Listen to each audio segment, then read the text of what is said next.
Assalamu alaikum wa rahmatullah.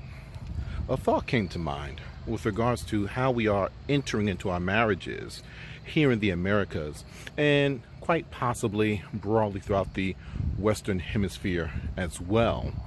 And we have this thing. We don't realize that it's cultural, but it is cultural.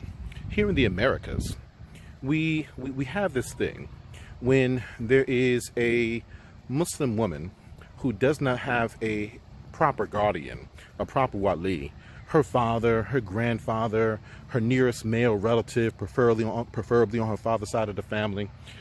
When we don't have that, we have this thing where we will just find the good brother on the musalla, often one of our friends, and then we will say that this is your wali. Now, he's supposed to be looking out for the best interest of this particular woman and not necessarily that of the brother as a primary. The primary focus is the well-being of the woman. And in this regard, I thought I would share a story with you all. About maybe 10 years ago or so, we were on one of our trips to Kuwait. And during this particular trip to Kuwait, Sheikh Suleiman al-Ruhaili, may Allah preserve him, he was present in teaching, and we had the opportunity to benefit from him. And as is not unusual there, they will have lectures out in the desert in the evening. So we went out to this particular gathering. It's a gathering of scholarship, of mashayikh, ulama, and we were honored to be present amongst them and to benefit from them. And after, we had the opportunity to be around Sheikh Suleiman al-Ruhaili, may Allah preserve him, and we began asking him about some of our concerns here in America. And we presented this particular issue. We presented the issue of how we are entering into our marriages here in the West. And we have this thing of just identifying the good brother on the musalla. And what he informed us of was this. Some of this you may have heard, some of it may be new information. Let's find out. So he mentions, of course, that the woman who doesn't have a guardian, that the sultan is her wali, that the governmental authority of the land becomes her guardian. And this authority, this governmental body, may then seek to appoint someone else to handle that responsibility. More than likely, it will be the courts. So it will be a judge who now has the authority under the greater authority of the government of the land. And he then goes on, because in the West, we don't have an Islamic government. We don't have Islamic courts. So what do, Sheikh? So he mentioned to us that what happens is this.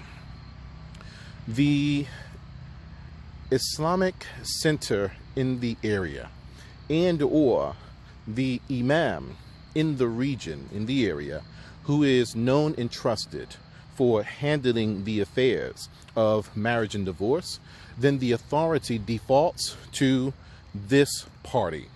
And in the event that this is not present, this person doesn't have the reach to be able to reach this type of Islamic center or imam in the area that's known and trusted for handling these types of affairs, has some experience with it, then it may go to the local sheikh or talib ilm in the area, who this individual is trusted and known and experienced with this, even if this person isn't necessarily with an Islamic center in a particular region, because there are none available.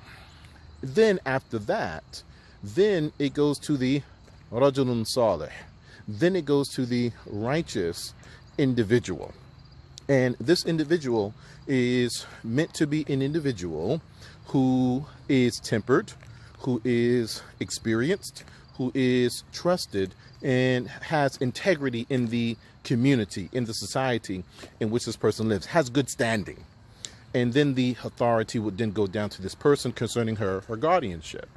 And not necessarily just the good brother who happens to be on the Musalla because he's my friend, right? But this good brother slot, we are sticking this person in the slot of the one who is meant to be the righteous individual who is known, trusted, experienced in the society that we come from.